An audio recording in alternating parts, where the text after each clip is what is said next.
¿Qué tal? ¿Cómo les va? Vamos a comenzar hoy la explicación de lo que son los sofismas de ambigüedad en este video, y en el video siguiente vamos a enseñar una técnica de detección de falacias, y luego eh, la idea sería trabajar el miércoles que viene, el miércoles 10 de junio, trabajar el artículo que publicó el diario Perfil sobre las falacias, ¿sí?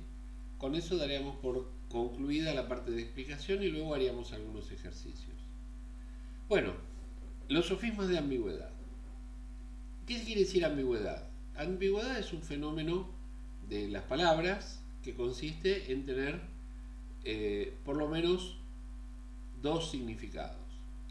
Todas las palabras tienen más de un significado, pero a veces el significado alternativo se confunde con el significado, digamos, prioritario, ¿sí? ¿Por qué? Porque son muy parecidos los significados, es idéntica la palabra, pero son muy parecidos los significados. Por ejemplo, una palabra ambigua es la palabra vaso, que puede ser el vaso capilar o el vaso para beber. En ese caso es muy difícil que nos confundamos.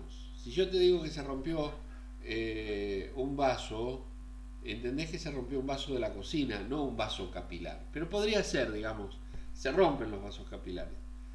Eh, Hay palabras como grande, chico, que son ambiguas. En todo caso, que pueden ser entendidas en un sentido muy amplio.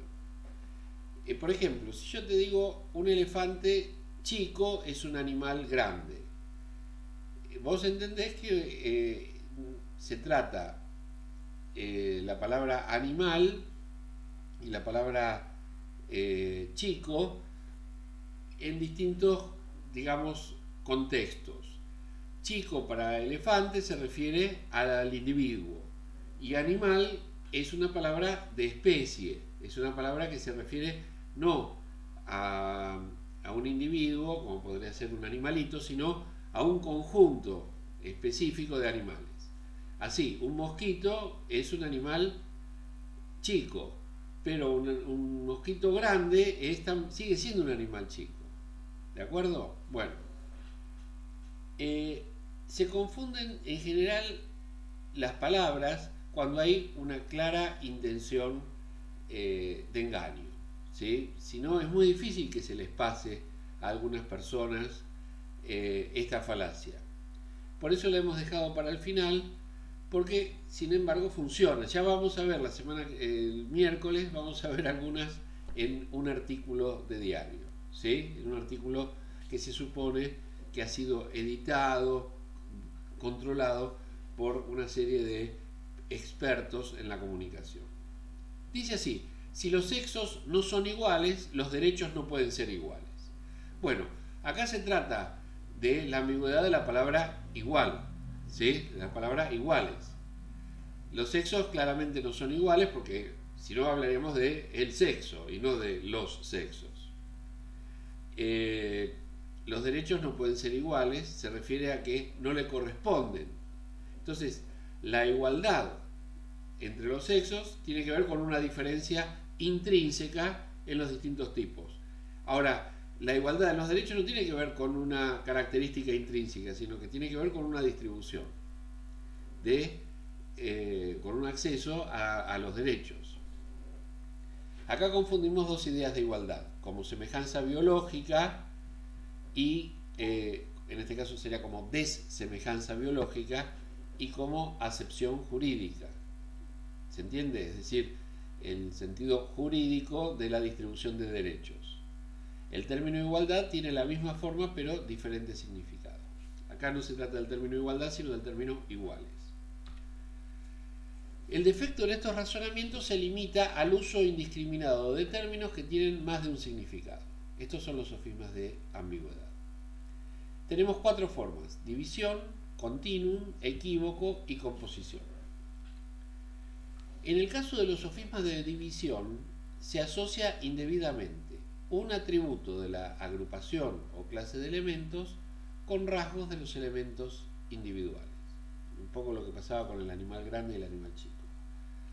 Los sofismas ad continuum se caracterizan por asumir que en sucesiones continuas no es posible establecer límites categoriales.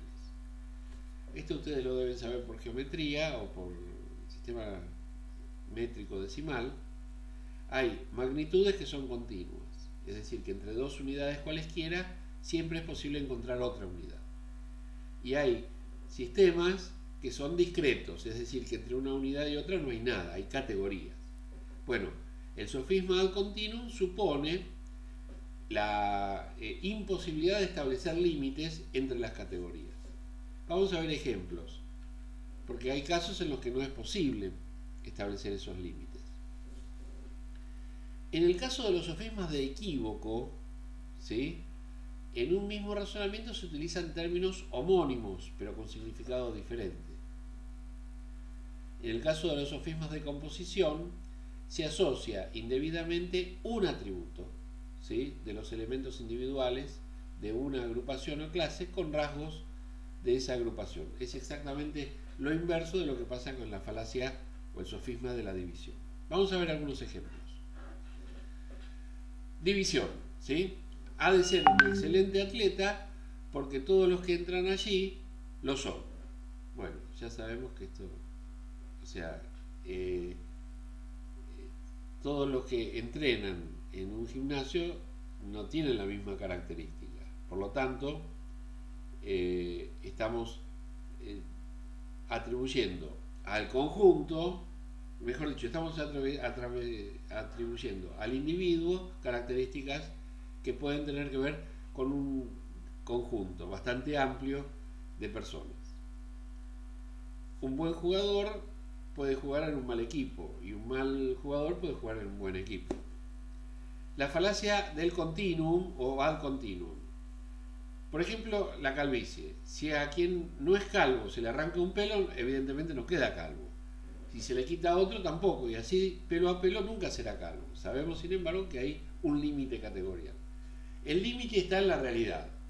Los sofismas son representaciones verbales de la realidad. Como se hacen a través de razonamientos, lo que nosotros cuestionamos en esta unidad del programa son esos razonamientos por los cuales las personas representan la realidad sin mostrar hechos, sino simplemente haciendo o formulando un argumento. El sofisma de equívoco. Las personas que no pueden dar algo importante dan algo de lástima. Bueno, acá está. Dar algo significa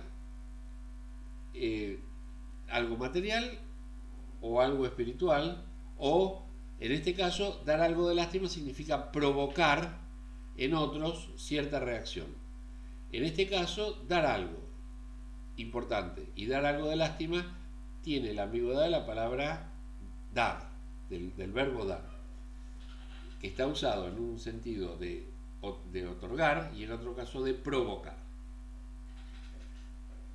Y por último tenemos la falacia de composición. El colegio es malísimo ya que no hay graduados destacados que hayan estudiado allí. Bueno, como ven, lo inverso de lo que pasaba en el gimnasio, donde el gimnasio es bueno y por lo tanto la persona que sale de ahí tiene que ser un buen atleta. Acá es lo contrario. El colegio, como no hay graduados de ese colegio que sean buenos, el colegio no es bueno. Puede ser lo contrario, puede ser que la conclusión nos lleve a sostener que el colegio es bueno, aunque varias cohortes de alumnos han sido malos. Vamos a ver últimos ejemplos. La falacia de la división. Escuché la canción Amor, en una época existían los CD, ¿sí? Ahora existen los playlists, pero bueno, en alguna época había discos compactos donde venía la música. Dice que la canción Amor del CD llamado Azul es bella, dice la chica. Estoy segura que todo el CD debe serlo. Lo que se dice en general de un individuo que forma parte de una agrupación, ¿sí?, no se puede decir necesariamente de la agrupación en sí misma, que es lo que pasa con la falacia de la división en la que incurre la chica de esta viñeta. La falacia de la composición es al revés. Quiero decir, la empresa donde trabaja es corrupta, por lo tanto el chico dice, o la chica, la empresa donde trabajas es corrupta, por lo tanto tú también debes serlo. Vos podés trabajar en una empresa corrupta y ser una persona honesta. Podés ser una persona honesta, quiero decir deshonesta, y trabajar en una empresa honesta. Y finalmente tenemos un ejemplo de la falacia del equívoco. Bueno, según los análisis, usted no tiene nada de gravedad. Y acá se refiere, ¿sí?, el equívoco. La gravedad se refiere en este caso a la condición de una enfermedad y no a la ley de gravedad. La palabra gravedad, como ven, tiene dos significados. Bueno, me despido. En el otro video no se lo pierdan porque ahí está la explicación de cómo detectar falacias.